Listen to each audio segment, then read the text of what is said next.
Will the Cardinals have their Moneyball 20th win in a row moment in the coming days? We'll find out, or we'll be discussing in the Wednesday, September 29th edition of Leading Off. It is Brendan Tuma hosting, but today we have Mike Maher, Lord of the List, filling in for Mr. Dan Harris. How are we doing this morning, Mike?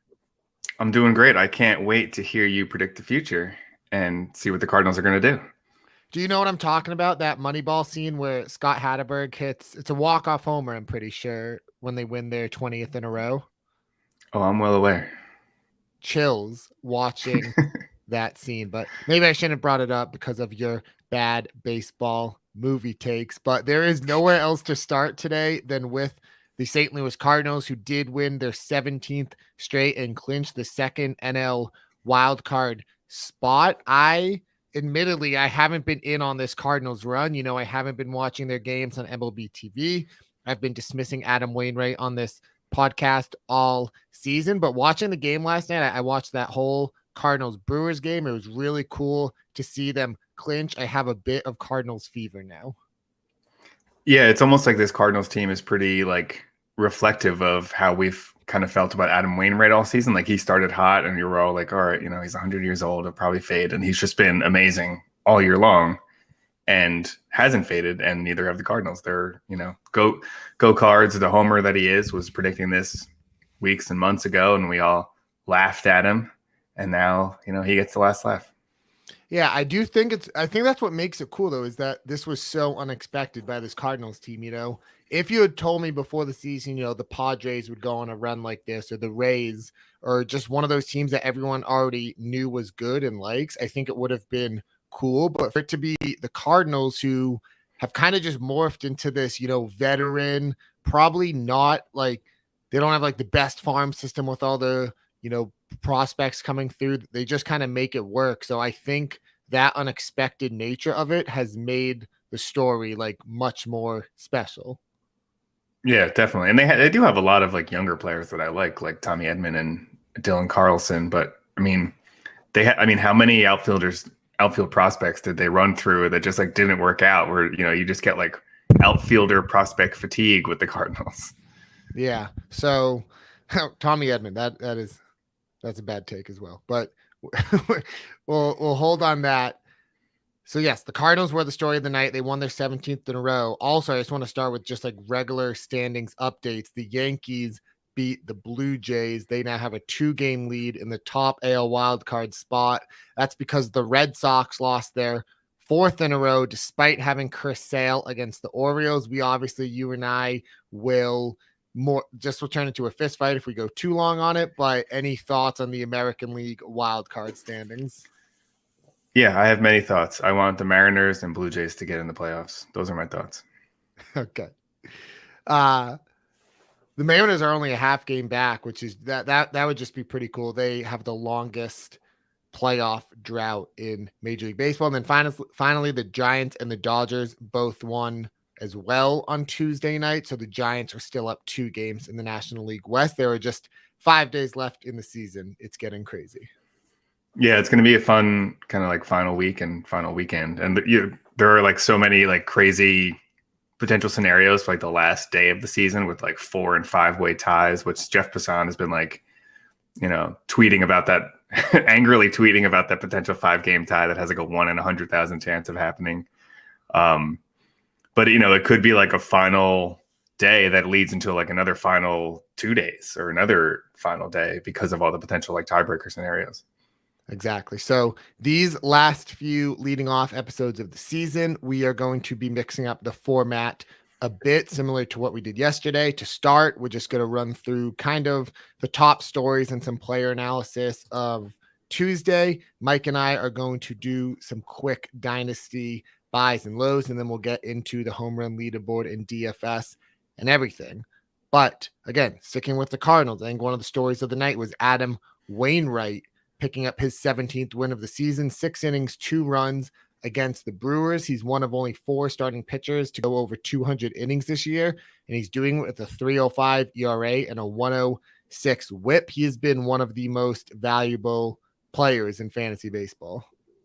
Yeah, and I don't even really know what else to say. I thought Adam Wainwright was done like multiple years ago, and he's just back.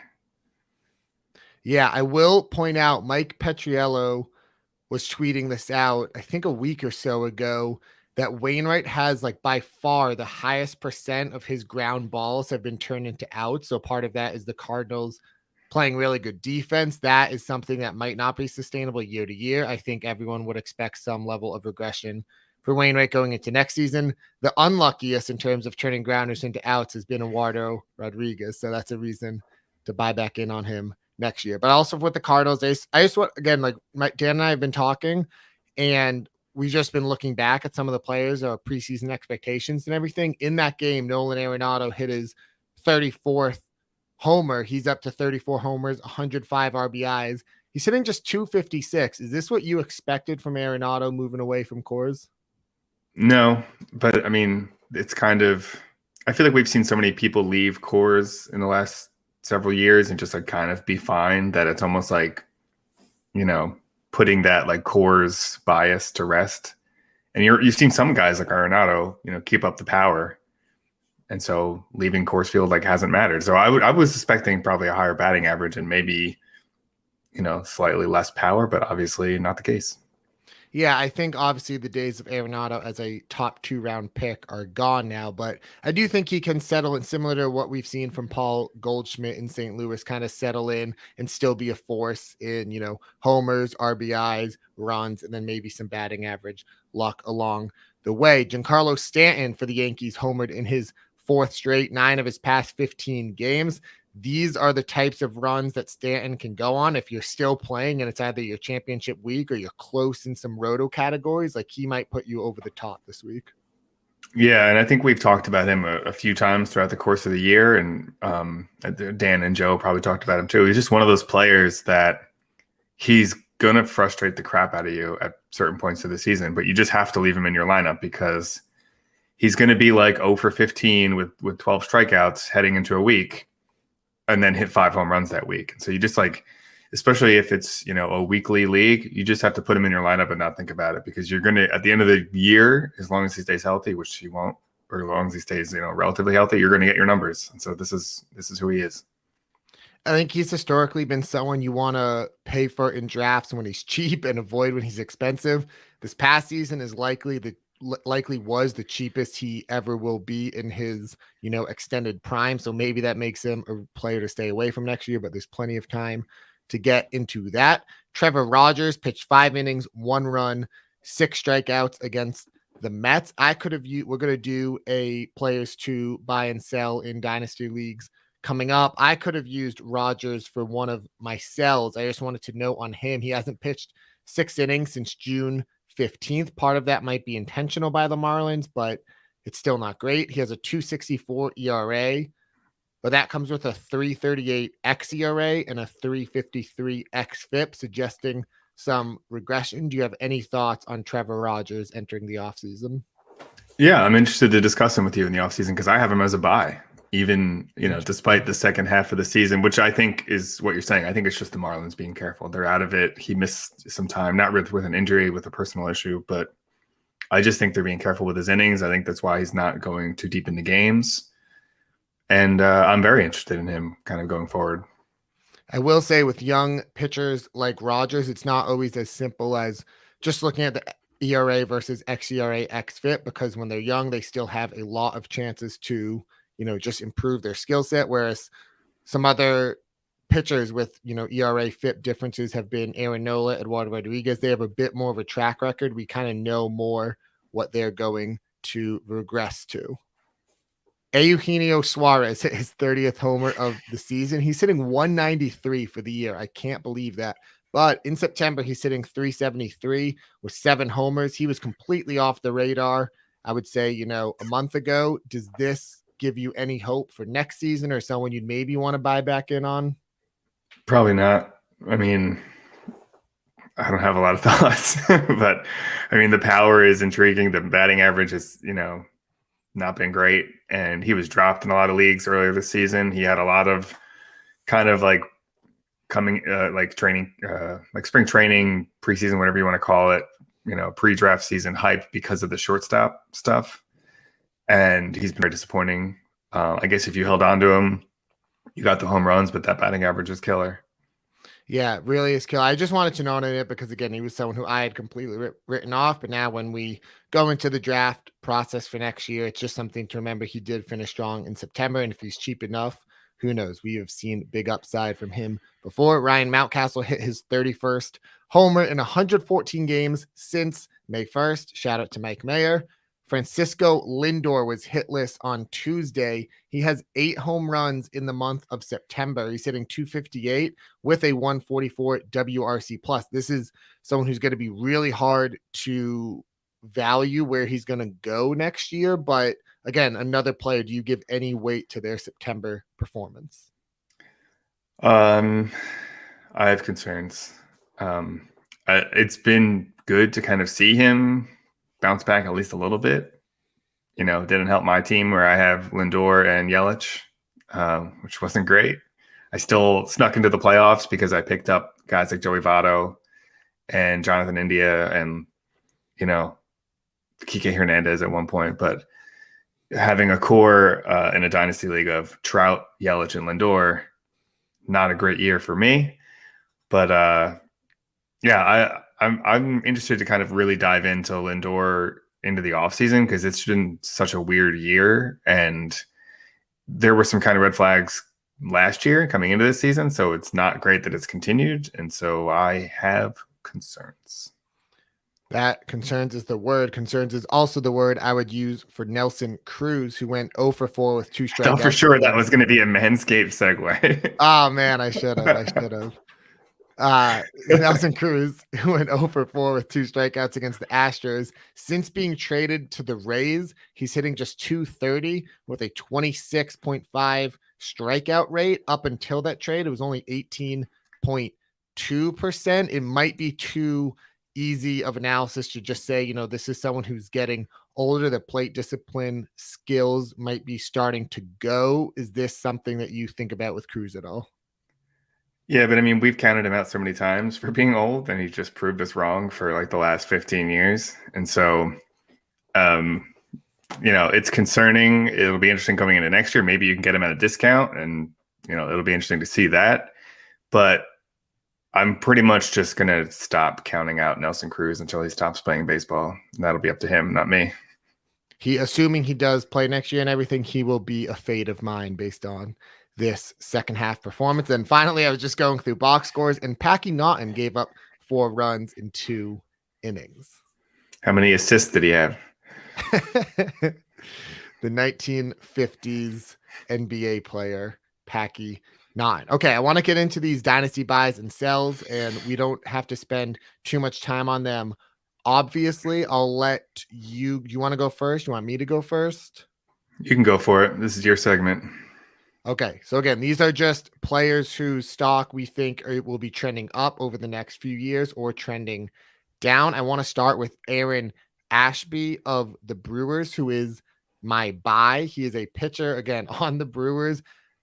We haven't talked about him a lot on this show because he's mostly been pitching in relief or just making spot starts. He was called up on June 30th for his MLB debut. He gave up 4 earned runs in just 2/3 of an innings, gave up 4 hits and 3 walks. It was a really ugly outing. He went back to AAA, then came back. Since he's come back, he's been dominant. A 191 ERA with 33-5 strikeout to walk in 28 1/3 innings. His slider, as of Monday, had the highest called strikes and whiff rate among any pitch in baseball. So basically, since he's been up, that has been the single best pitch in baseball. The reason I really like him as well is because the Brewers just have a recent history with developing elite pitchers. You can think of Hader and Corbin Burns and Brandon Woodruff and Freddie Peralta, similar to the Indians in that regard. But the Brewers really have gotten, some of those guys like Burns had elite spin rate even when he was struggling, and they've just figured out how to make those elite trait work. So shout out Aaron Ashby. He'll be a fun, probably in redraft as well, late round flyer, but someone I would definitely try to get out in front of in Dynasty. The date is September 29th. We are discussing Aaron Ashby for more than 1 second. Fun fact, did you know Aaron Ashby is the nephew of former cromulent MLB pitcher Andy Ashby, who was an all-star before you were born.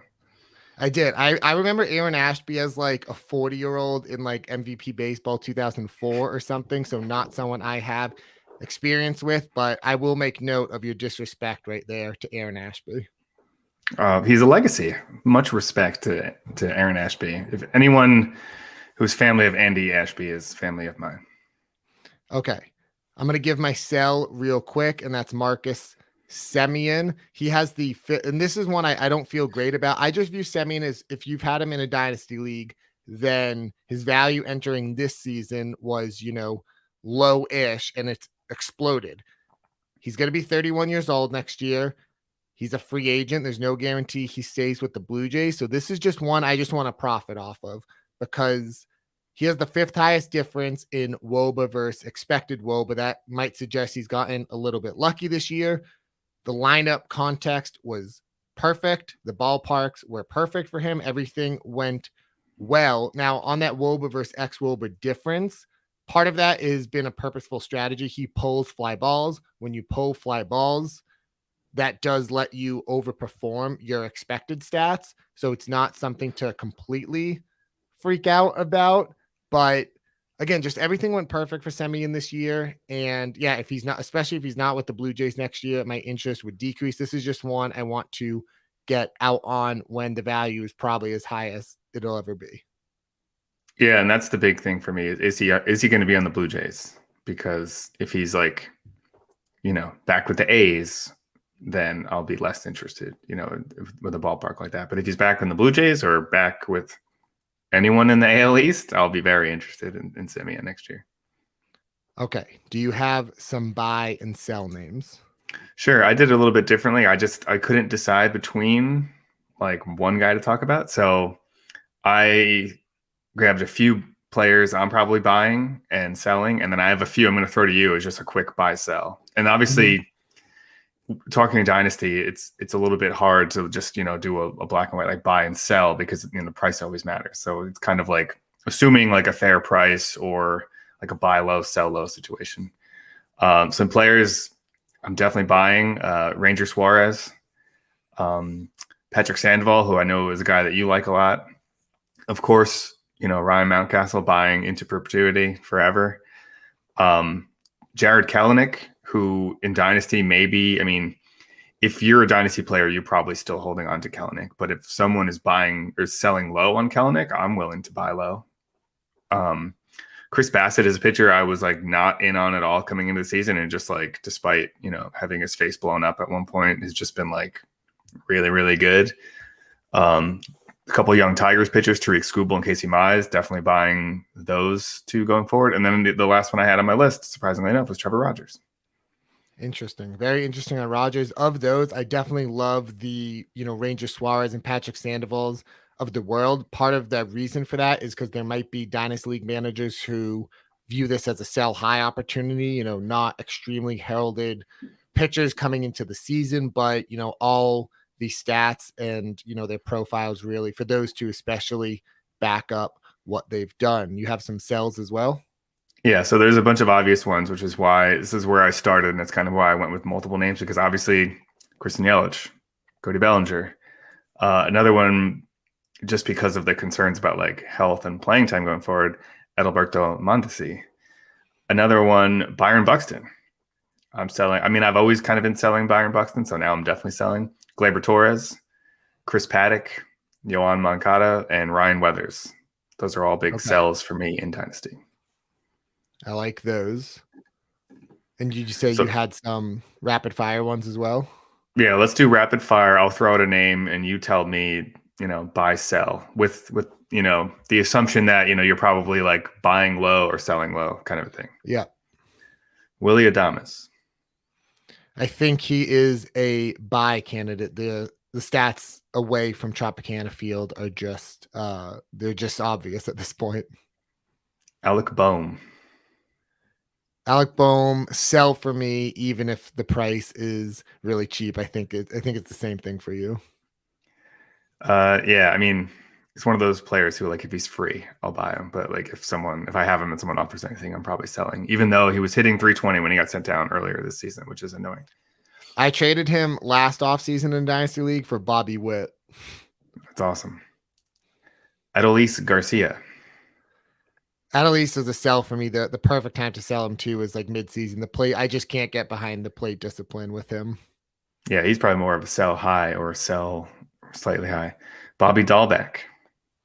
Bobby Dahlbeck is a strong buy, both you and I. As much as you hate the Red Sox, you are a Bobby Dahlbeck fan. The whiff rate has decreased majorly here in the second half. Yeah, and I sent you that article about Kyle Schwarber helping him in the batting cages. The trade deadline was officially a success for Boston. Kevin Biggio. Biggio again, a sell for me. Just I know again you'd be selling low and everything, so maybe that's a reason to buy. Just the batted ball profile just isn't there with him, and I think his name just being on the Blue Jays and being the son of Craig Biggio kind of props up his value. Andrew Vaughn. We were getting really excited about Vaughn midseason because it felt like he had figured things out. He has since gotten cold again. I still just like he went from high A to the majors this year. He did have some flashes of success, so I want to give him another chance. I'd buy. Yeah, we'll see. Also, to answer Go Cards in the chat where he's talking about Dahlbeck, where does he play when Cassis comes up? I assume first or third, and I think Devers is probably going to be a DH or something because he's a terrible third baseman. Wonky Penguin says there was a capital E eye roll there by Mayer. Wait, which player did you eye roll on? I don't even remember. It might have been earlier in the show. Okay. Ty France. Ty France, this is probably the first one I don't have a very strong opinion on either way. It depends like how deep of a league it is and everything, but I just feel like he's going to be kind of like replacement level where he has some good moments, some bad moments, etc. Oh, okay. Wonky Penguin was referring to the trade deadline. Oh, yeah. That was a capital E eye roll. Trent Grisham. Man, you'd be selling pretty low. I think I'd buy, especially if it's a roto where you still stolen bases matter more. I think that is one I'd be willing to buy low on, just given his past pedigree and lineup construction. Yeah, we already did Francisco Lindor kind of, so I'll give you the last one here. Hunter Renfroe. Interesting on Hunter Renfroe. I feel like at this point it's going to be diminishing returns. Like if 2021 was the 100th percentile outcome for him, we're not gonna see another jump. Who knows? Maybe we will. Again, it's kind of similar to France. He's more someone who over the next few years I could see on and off waiver wires, even in dynasty leagues. I don't know. I'd probably sell high. That's all I got. I didn't want to keep going. That went pretty long. All right, that was good. That was fun. All right, so all those players are just, again, a little something for Dynasty Keeper League players, but I also think that those discussions are worthwhile for redraft players and just entering 2022 as well. Very quickly, some news and notes. Jacob deGrom is officially shut down for the minor league season. We saw that coming a mile away. Noah Syndergaard returned from the IL, finally made his first appearance in 2019. He struck out 2 in a scoreless innings. He might get another inning or 2 before the season ends. Jack Flaherty will be pitching out of the bullpen moving forward and likely into the playoffs for the Cardinals. Cody Bellinger returned from the IL. Who cares? And Brandon Belt was placed on the IL with that fractured thumb. He might not get back in time for the World Series, even if the Giants make it that far. Sounds good. I haven't gotten to the Manscaped read yet, and I have no transition, so I'm just going into it. If you need to trim and groom, you need to use the Lawnmower 4.0 presented by Manscaped. A new multi-function on-off switch can engage a travel lock, which is created for people who like to travel, and the Lawnmower 4.0 gives you the ability to turn the 4000K LED spotlight on and off when needed for a more precise shave. Did I mention wireless charging? The Lawnmower 4.0's new wireless charging system uses electromagnetic induction, which can help battery length last longer. Leading off listeners can get 20% off with free shipping by using the code leading off at manscaped.com. That's 20% off with free shipping at manscaped.com. That was a huge success. I won't hear otherwise. Mike, please update us on the home run leaderboard. Terrific. So home run leaderboard, big night because we have a new leader He who must not be named is no longer out in front. Go Cards, friend of the show, here every morning in the chat, is up to 35 home runs and is now in first place, ahead of you-know-who, after calling Mitch Haniger yesterday. Our very own Dinger Dan Harris, who criticized us in our group chat for not acknowledging his home run call yesterday, is up to 33 after calling Hunter Renfroe. I also watched Dan's waiver wire live stream with Lauren Carpenter yesterday, where they discussed the football version of Hunter Renfroe. So it was a big Hunter Renfroe day for Dan. Other home run calls, Brick JB also called Renfroe and is up to 24. They have called a home run for 3 days in a row.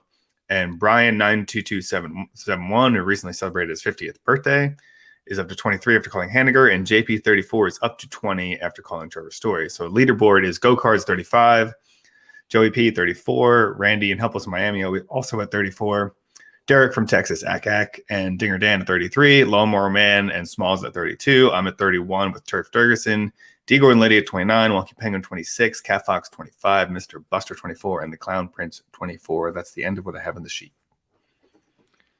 Go Cards is talking here in the chat with some others about if he picks Bryce Harper the rest of the way, then Joe can't catch him, but others can, which is a good point by Go Cards. He could sacrifice himself to make sure Joe doesn't win, but that doesn't mean that someone else can't win as well. We'll see what happens over the next few days, but moving on to DFS, big again slate tonight, 13 games. So obviously there are a lot of pitching options. I can't imagine not building cash lineups without one of Max Scherzer or Garrett Cole, but Mike Mayer, also the Lord of DFS, can fill us in on that. Yeah, given those two, I'd rather go Scherzer against the Padres than Cole against the Blue Jays, even though he's a little bit more expensive. Scherzer is 11.5 on FanDuel, 10.4 on DK. Cole is 11,000 on FanDuel, 10.1 on DK, so a little bit cheaper. Another kind of arm you can use for both cash and GPP lineups is Frankie Montas going up against Seattle. He's 9,900 on FanDuel, 94 on DK. Max Fried is a value for me, I think, today. He's 9,000 on FanDuel against the Phillies and only 8,600 on DK. So if I'm building, GPP lineups or even cash game lineups on DK, I'm probably targeting Fried. Nathan Eovaldi against the Orioles, even though the Red Sox stink. He's only 8,800 on FanDuel, 8,400 on DK. There weren't a lot of GPP arms that I like today, which seems kind of how it's been going the last week or so. But he's cheap enough that you can use him as a GPP or secondary arm. And then Aaron Nola, I'm probably staying away from, especially because there isn't enough of a discount for me to mess around with Aaron Nola against the Braves. He is 9,000 on FanDuel, 9,500 on DK. He's more of a GPP only kind of arm because most people are going to stay away from him. So if you want to kind of be contrarian and use him in a GPP contest, you can build around him, even though there isn't really enough of a discount. I agree that Scherzer is the top play above Cole, and then I really like that price on Fried on DraftKings, especially some game stacks for tonight. The Red Sox against Zach Lowther of the Orioles, and the Giants against Merrill Kelly and the Diamondbacks for some specific lineup builders. Mike's headline boy is the great Bobby Dahlbeck. That's right. And I would correct you on the pronunciation of Lowther, like Dan does, but I also don't know how to pronounce his name because I've never heard of him. But yeah, Bobby Dahlbeck continues to just be really cheap in DFS, even when he's going up against lefties in good ballparks. So I just keep running him out there. He hit 2 balls last night that I thought for sure were going out of the ballpark. And one fell really short, and the other one was caught on the warning track. But again, 3,000 on FanDuel, 3,400 on DK for Bobby Dahlbeck against a left-hander I've never heard of. Definitely putting him in all my lineups. Robbie Grossman is a player I liked this week. He is going up against Pineda. He's 3,300 on FanDuel, a little bit more expensive on DK at 4,400. Jack Mayfield has a good matchup against a lefty, and he's pretty much free. He's 2,400 on FanDuel, 2,600 on DK. Nathaniel Lowe, the artist formerly known as Nate Lowe, is 2,900 on FanDuel, more expensive on DK, 4,400. But usually when you see that kind of big price difference on DK and FanDuel, he's usually a value on FanDuel. So 2,900 on FanDuel for a good matchup against Mr. Junk is definitely someone I'm targeting. And then Lamont Wade is someone I've been targeting all week. He's going up against Merrill Kelly. He's 3,300 on FanDuel, 4,200 on DK. That was a lot of talking for Mr. Mike Mayer, and I feel bad. I'm going to swing it right back to you and ask for your home run call of the night on this Wednesday. Just to bring it all back full circle, I'm going with Bobby Dahlbeck for my home run call of the night. There you have it, folks. Congrats to Go Cards for just honestly just a huge month of success. He is leading the home run chase. His Cardinals are the best team in baseball right now. Everything is turning up Go Cards. We'll see if he ends up calling Bryce Harper to box out Joe Pisapia or not. And we'll discuss that on tomorrow's show. We're leading off. We'll be back. There's 2 more episodes left in the season. I can't believe that this is finally happening. We are getting towards the end of the Major League Baseball season. For Mike Mayer, this has been Brendan Tuma. We'll see you tomorrow, folks.